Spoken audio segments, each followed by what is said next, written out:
どうもこんにちは。ギークインボックスの山地です。寺尾です。今日はですね、ギークインボックス外に出まして、ギークインボックス横浜とトニック横浜、あとギターアウトレット横浜があるこちら平沼商店街ですね。佐賀散歩ありましたよね。そうですね。そう、佐賀散歩は横浜駅からだったけど、僕たちはローカルに平沼商店街から初めてなんじゃないですか。平沼商店街をおすすめする動画っていうのを YouTube 史上、そっちで伸びる可能性ありますね。そうですね。はい。普段僕たちがよく行ってる飲食店だったり、お店もルームツアー軽くしようかなと思ってますので、ぜひお楽しみいただけたらなと思います。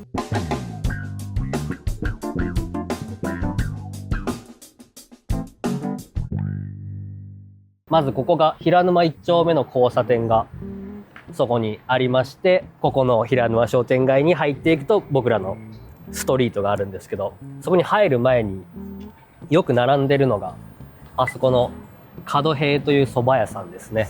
美味しいお蕎麦屋さん。カツ丼が有名みたいな。すごい分厚くて熱々で、けどちょっと高い。ね、高いですね。ちょっと仕事の昼休憩に行くにはちょっと豪華すぎる。そうです。だから月1のご褒美とか。そうね。2000円ぐらいするっけ確か。します。2500とかぐらいしますね。いつも行列で中休みないんで、僕たちが行くときは3時とか4時に合間縫っていく感じになりますね。多分平沼商店街で一番来客数が多い店は角平であるというところですね。こっちを渡ってきて、まず裏手ですね。ありがた屋になります。ここは家系ラーメンのお店ですね。ここもよく行きますよね。よく行きます。ここは昼で行きますよね。昼行きますね。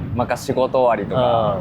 2時半で閉まって、次6時から10時なんですよ。そうちょっと休みすぎじゃないかっていう可能性。そうなんですよね。一番楽器屋さんとしては書き入れ時の時間だから、そうなんです。その時間に休みってありがて行くと半缶食う可能性があるんで。ありますね。4時ぐらいとかに行きたいじゃないですか。そうなんですよね。空いてないんですよ。いつも何頼みます？ここは。僕キャベツラーメンですね。キャベツラーメンね。噂のほうれん草なくなるでいい。ほうれん草なくなるキャベツラーメン。はいはいはい。ほうれん草も言えばつくっていう。言えばつくらしいです。僕はでも普通のラーメンとライスですね。そうですね。ご飯必須ですね。家系ですから。ここも結構いつも人パンパンに入ってるイメージがありますね。確かに。昼結構混んでますよね。スタッフいるかもしれない店。いや、かなりおすすめです。はい。次上。ここのありがた屋の上にあるあの看板ですね。あれファーレンハイト39って読むらしいんですけど、菓子ですね。菓子。そうですよね。摂氏菓子でいうとこは菓子。名前人名ですよね。だからこれ確かファーレンハイト。へえ。そうなんだ。そう。学ないんで違ったら申し訳ないんですけど。摂氏でいうと 3.8 度ぐらいらしい。あ、調べたんですか。冬。へえ。3.8 度ぐらいらしいですね。なんでかはマスター聞いたことはないんですけど。ないですね。行くまでもないかと思って。じゃあちょっと上を見てみましょう。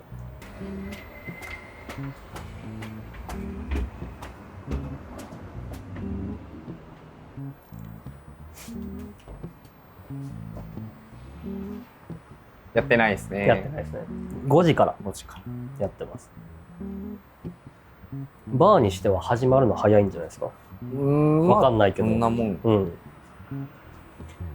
ァーレンハイト39って長いんで、僕たちはいつもマスターの名前のカズマさんって言うんですけど、カズマさんとか行こうぜっつってよく行ってますね。よく行きます。ジャワハイが有名です。有名っていうか、社長がジャワハイしか頼まないから、うちらもその流れでジャワハイ飲んで。すぐ酔っ払っちゃうんだよな、ここのお酒なんか。いやね、そうなんですよ。薄めで頼むの結構いいですよ。確かに。ここは仕事終わりによく飲みに行くんで、1時半ぐらいに GIB 来て、ここで飲んでたらスタッフが入ってくる可能性かなりの頻度であるかなと思いますね。飯がうまいんで、ね、確かに。普通に晩ご飯としても使える。明太パスタが。明太パスタね。オイルサーディンの。はいはいはい。超うまい。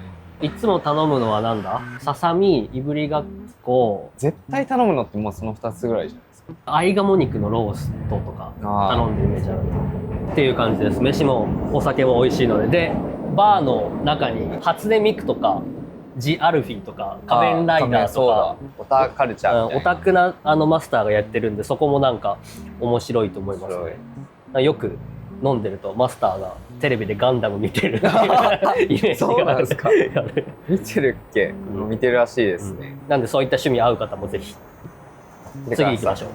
次紹介するのがすぐここなんですけど、ここからですね、商店街入っていきますね。そうですね。中華料理八起。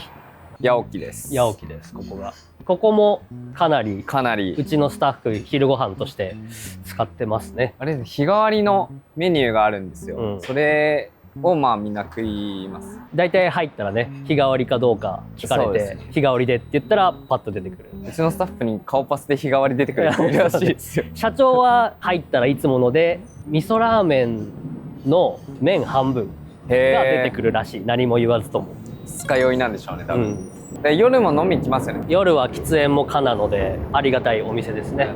まあ楽器屋でタバコ吸いがちなんでステレオイメージっていうか、好きなメニューなんですか？俺は揚げ砂肝です。それで言うと、やっぱ揚げワンタン中華料理の中で結構好きでよく食べますよ。はいはいはい。あとなんだろう、餃子？はいはい。餃子もうまいね。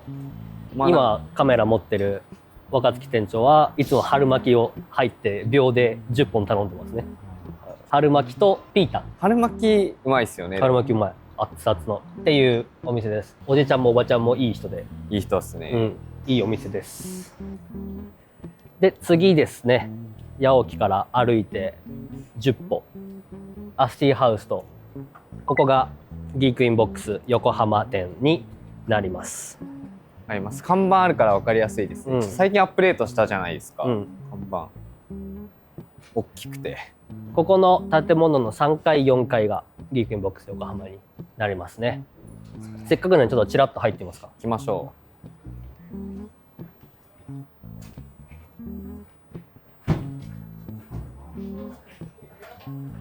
う。ちょっと暗いんで入りづらいかもしれないですけど、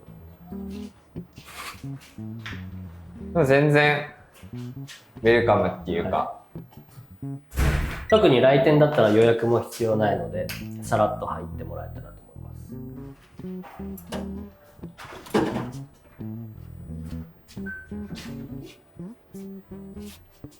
ます。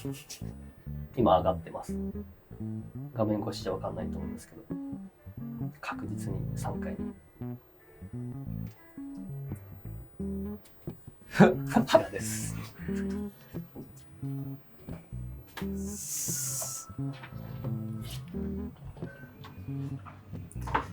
ギークインボックスですね。ちょっとスリッパに履き替えるのだけがちょっと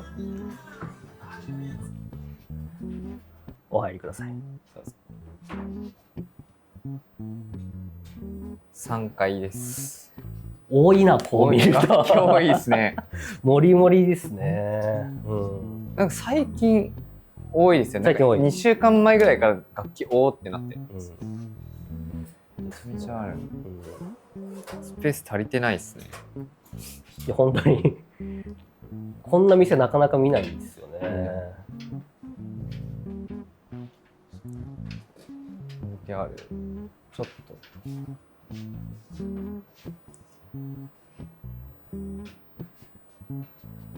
はい。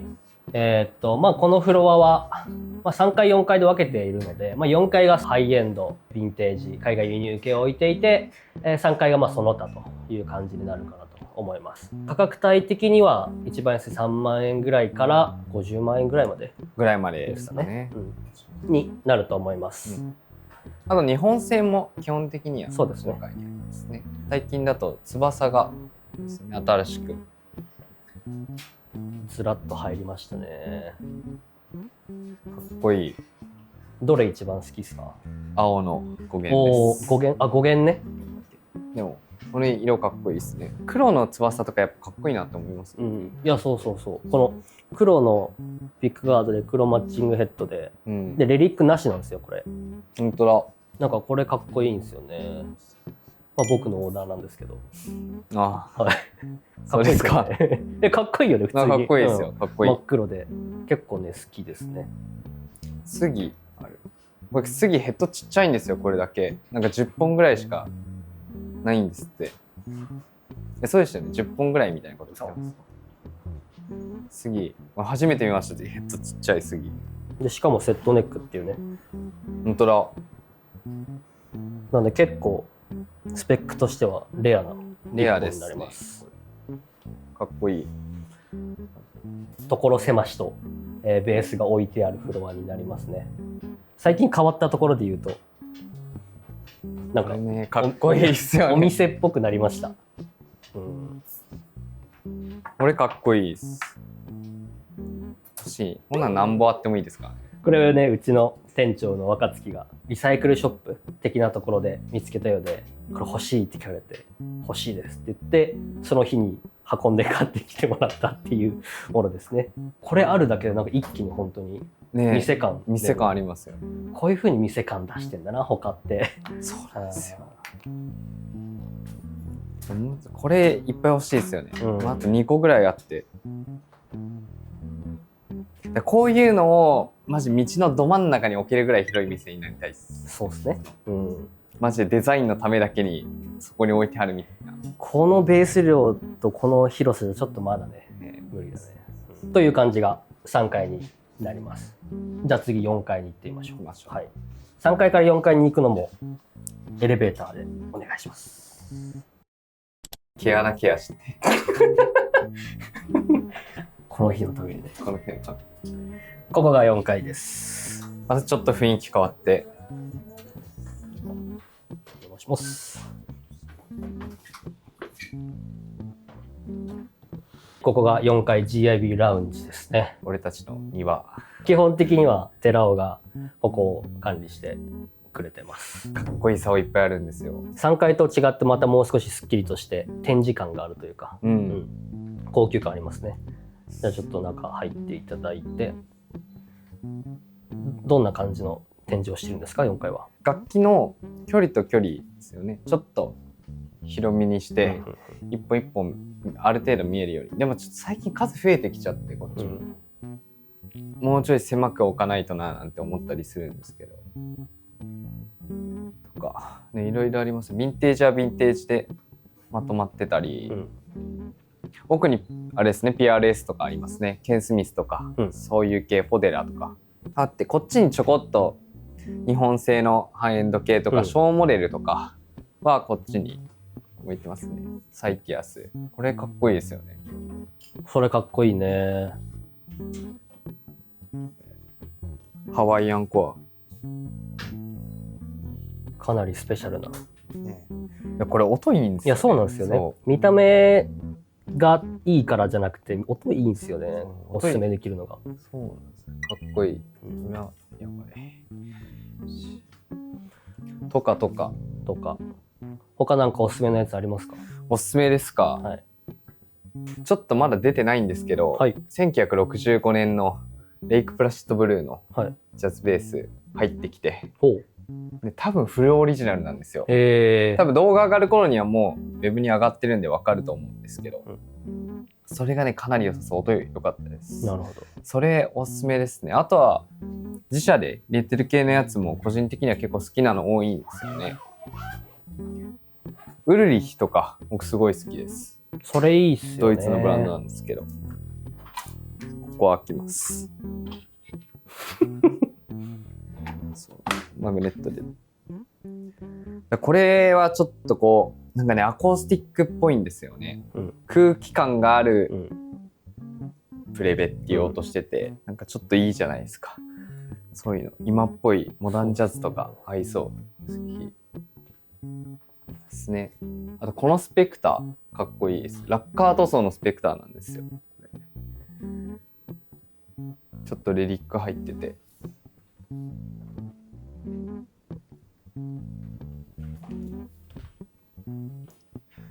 これも音いいですよね。プリアンプとかは新しい設計なんですって、これ。塗装がなんかねかっこいいんですよ。あんまイメージないんですけど、スペクターっぽくないですよね。塗装だけで言うとすごいセンスある感じってなんか上から目線ですけど、かっこいい。おすすめです。おすすめです。レリックやっぱ僕こんぐらいの方が好きです。なんか絶妙なアンバーっていうか、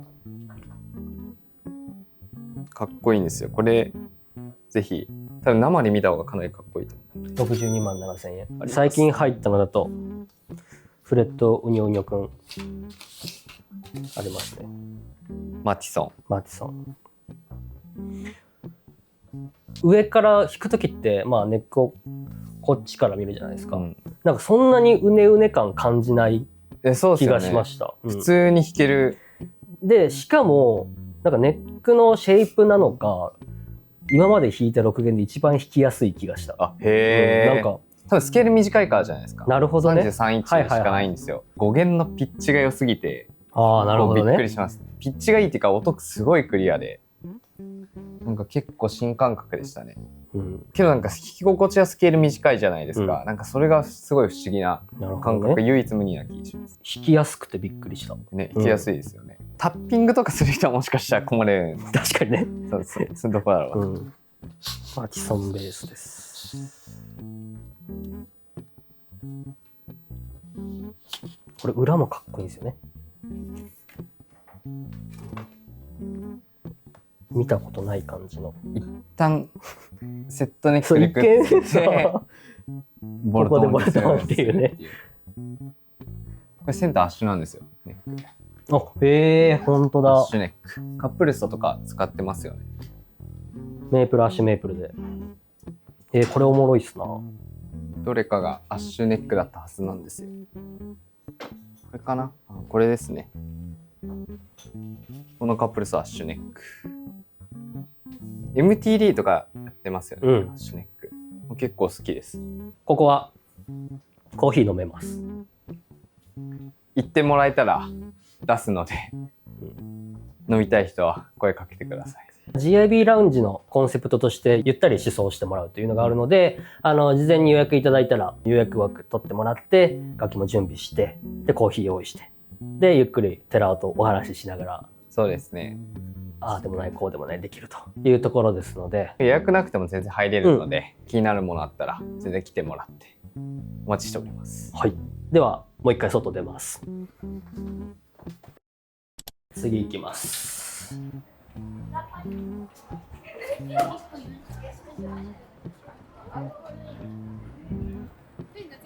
で出てすぐあるのがブラッスリオミエールという、これはフレンチですかね。フレンチです。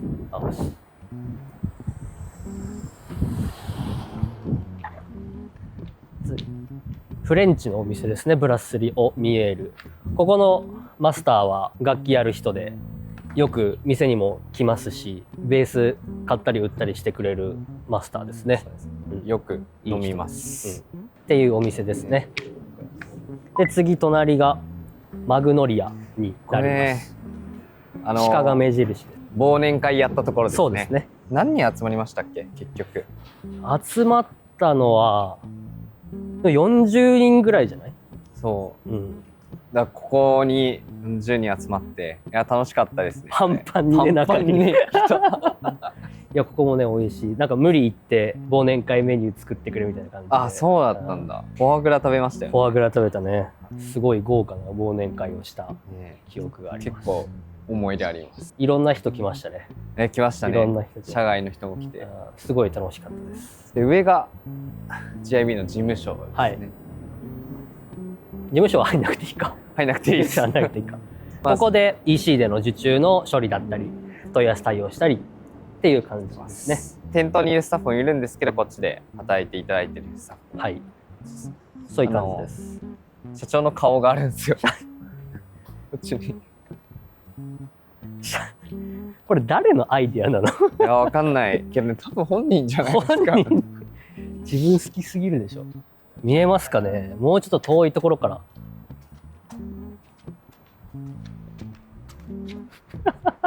ちらっと見えてるのおもろいな。あれうちの社長です。なんかそう壁一面に自分の顔写真つけてて、全部見えないのがやばいな。あれは看板のデザインを俺がしてる時に、はい、ここ見えないんだけどどうしよう。相談したら俺のでっかい顔とかと自分だ。自分で、そうなんだ。なるほどね。広告塔ですからね。広告塔ですね。あそこに、まあ人入れるんですけど、鳩の糞まみれになっててなんかちょっと何とも言えない気持ちになってますね。かわいそうです。という、はい、結構あそこがお店って間違う人が多いんですけど、うん、あそこじゃなくて、あそこは事務所なのでお気をつけください。はい、では次行きます。ちなみにここの精肉店あるじゃないですか。はい。トニックの村井さんがよく焼き鳥食ってます。そうね。ここ焼き鳥屋さんなんですよね。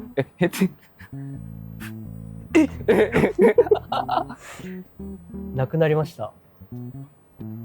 3月17をもちまして、やってたよな。やってたっすよね。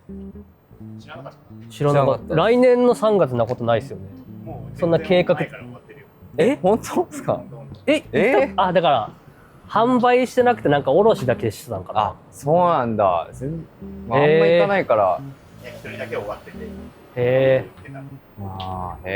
ここ借ります。まだやってんのよ。あ、やってはいるんですね。でもここでも開かないのか。開いたらすごい。開いたらすごい路面店が。いいですね。これじゃあ GIB ラウンジ。GIB ラウンジ。元焼き鳥店。ちょっとこれ撮りたいですよね。一旦ちょっとあんま。では次行きます。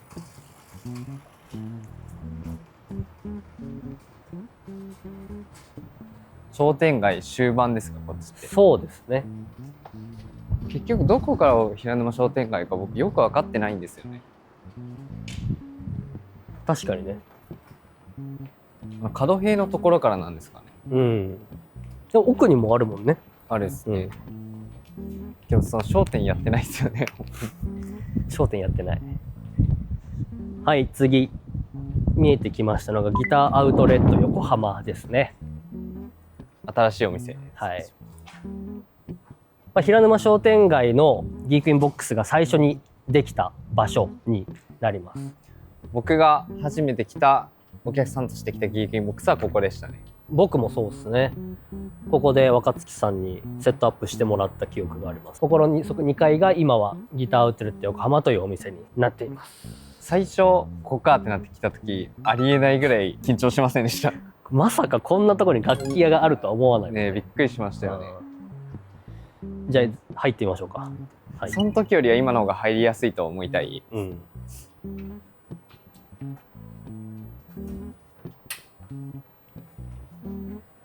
ここのビルを開けて2階になります。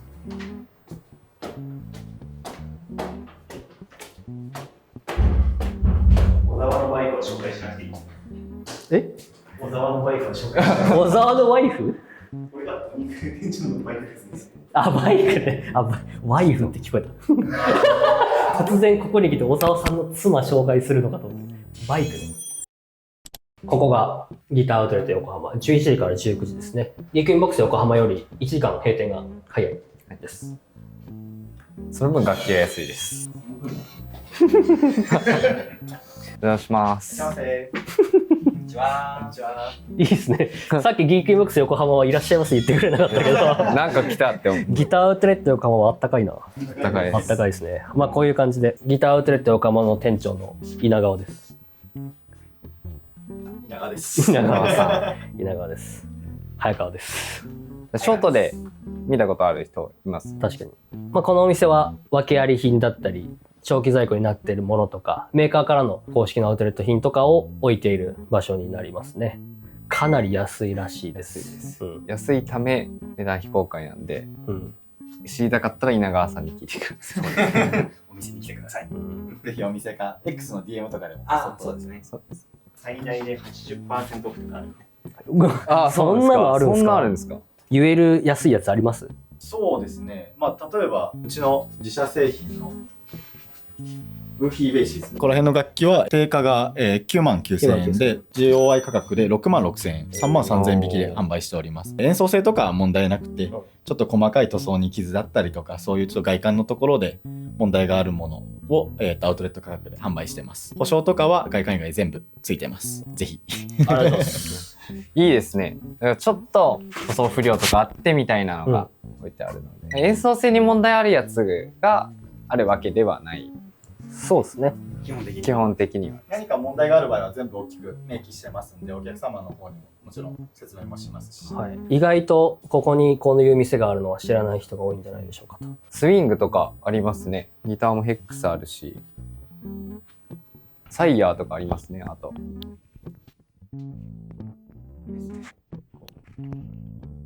バッカスとか。価格が安いだけなので、1本目選ぶ方とかサブベースとかギタリストでベース始めてみようとか、確かに、いい選択なんじゃないかなと思いますね。こういうの巡るの好きな人とか、ハードオフとかブックオフとか探す人、楽器ってなかなか難しいと思うんですけど、GIB の保証ついてるので、いわゆる掘り出し物ってやつですね。そうです、あります。今はこんな感じですけど、入れ替わったりとかしますしね。します。ウェブとかに載ってない分定期的に来てみると面白いんじゃないかなって思いますね。ギークインボックス横浜に来た人はもう必須で来た方がいいかなと思いますね。もう歩いて1分以内なので、こういうの好きな人は好きですよね。好きですね。掘り出し物があったりとか、ピックアップがあったりとか。これいくらですか？これを金額が550円。550円ですね。買います。押さえといてください。とか。バックガードもいっぱいあるね。いっぱいある。ブリッジがあったり、ピックアップがあったり、ノブがあったり。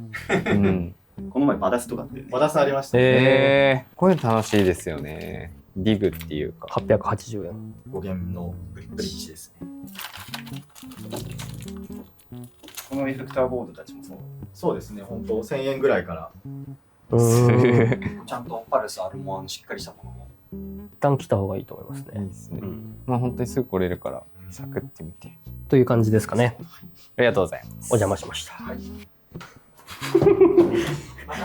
すげえ、最後まで見送ってくれる。あ、嬉しい。旧トニークの店舗もここですよね。はい。歴史あるね。歴史あります。結構やっぱり思い入れありますよ。隣も借りてるんですけど、そこで一日中ウェブアップしてた記憶がありますね。僕なんかこっちになんか楽器運ぶっていう話があって、クソ暑い真夏の中こっちまでこうやって運んでたのを、次はここだ。そう、田中屋。平沼商店街一二を争う蕎麦屋さん。蕎麦屋さん。ここと角平が双璧を出してますよね。田中派と角平派がいると。田中屋派でしょ？田中屋派です、僕は。音変わる系のプリアンプが角平で、音変わらない系のプリアンプが田中屋なんです。若干繊細さがあるっていう。なるほどね。ここも並んでるよね、よくね。並んでます。昼飲みすんだったら角平かも。ちょっとこうパンチあるっていうか味に。ここもおすすめです。山下さんどっち好きですか？いや、俺でも田中屋あんま行ってないんだよな。でも角平が好きなのかも。やっぱおばちゃんいっぱいいるし、角平は。確かに。お茶組係とメニュー聞く係となんかいろんなね人いっぱいいますよね。おばちゃんがいるから嬉しいです。はい。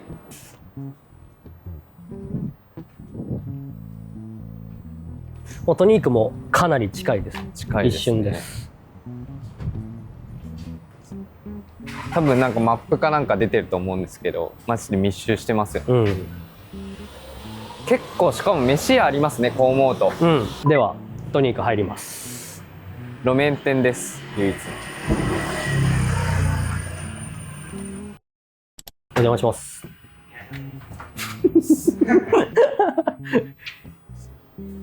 ここも最近できて内装も新しくして作った店舗になります。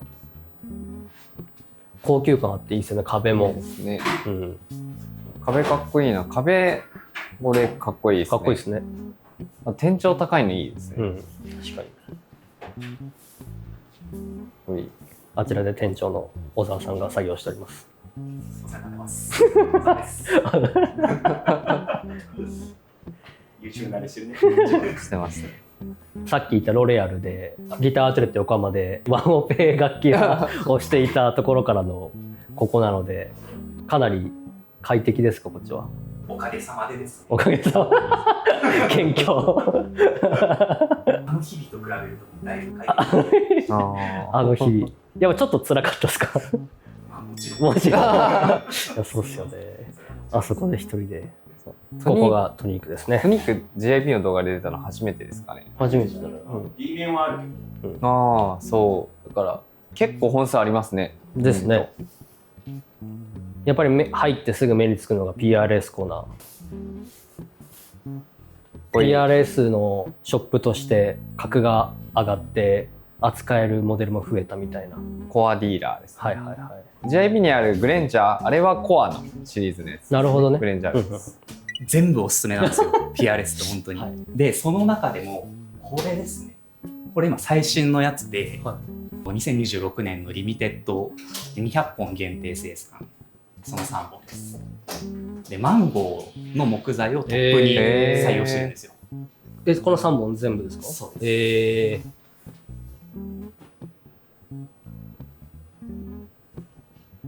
まあ、このちょっとフレームっぽいような目でもあれば、その左側のはもう超独特な、確かにド派手なトップになってて、これもめちゃくちゃかっこいい。木材の重さとか、まあ、その木目とか音響特性とかそういったものは非常にこうメイプルとかと近くてトップ材としてすごいいいっていう風に言われてたんですけど、マンゴーがそれを製品として使えるまで持っていく PRS の技術力、はい、素晴らしいと思います。ベースにも使えないんですかね、マンゴートップ。どうなんですかね。たまにありますよ。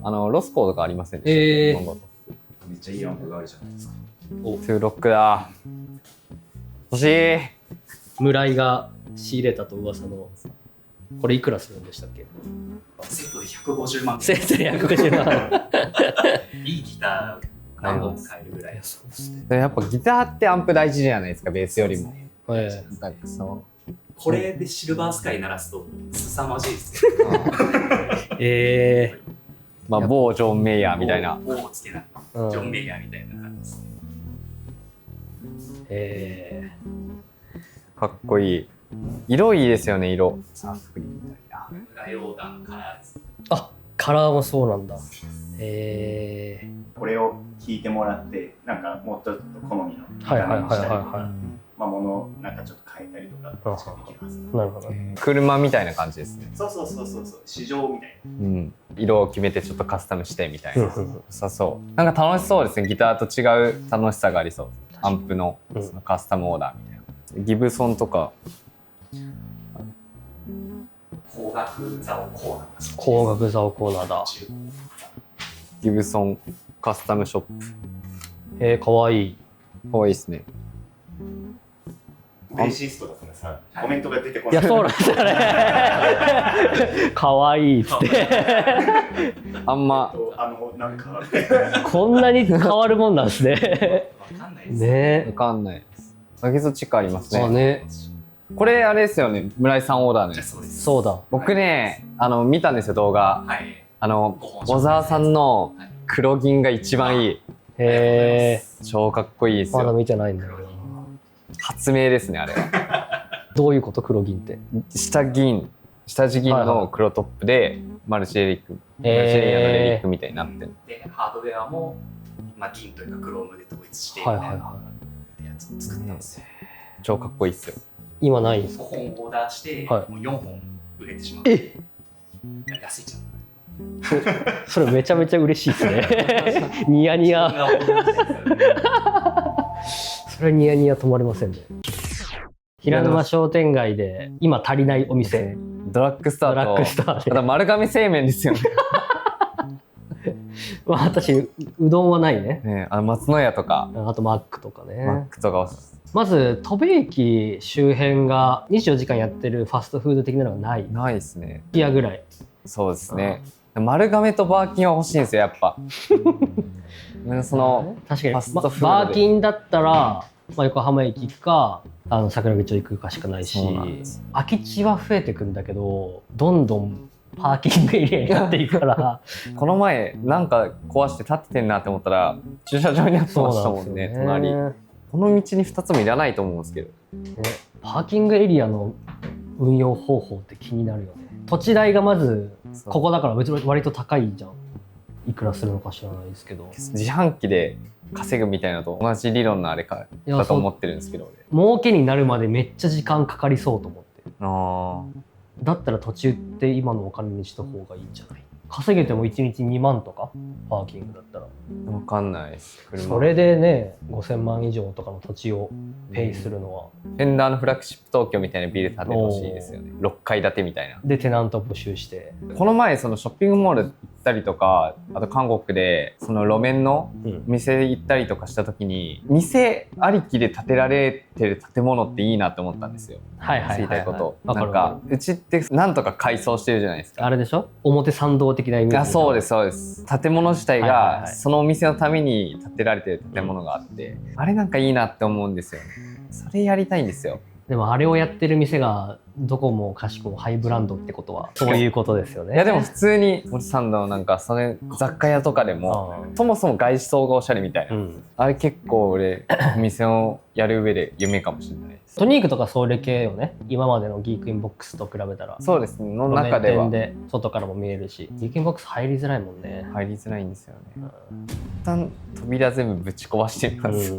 見えないってちょっと嫌ですよね。見えててほしい。この動画見て入り方とか分かってもらえたかなと思いますので、お気軽に平沼商店街へようこそという動画でしたね。はい。はい。弊社先ほど申し上げました5店舗あります。ギークインボックス横浜、ギークインボックス兵庫、ソウル、ギターアウトレット横浜、そしてギターショップトニークがあります。お近くにお住まいの方はぜひお立ち寄りいただけたらと思いますし、インターネットの等でも販売しておりますので、ぜひそちらもチェックしてもらえたらなと思います。ベースギークカレッジあります。ベーシストの関谷智隆さんと社長の佐賀が2人でいろんなベーシストにとってためになる話いろいろしてますので、そちらも合わせてお楽しみいただけたらなと思います。では次の動画でお会いしましょう。バイバイ。バイバイ。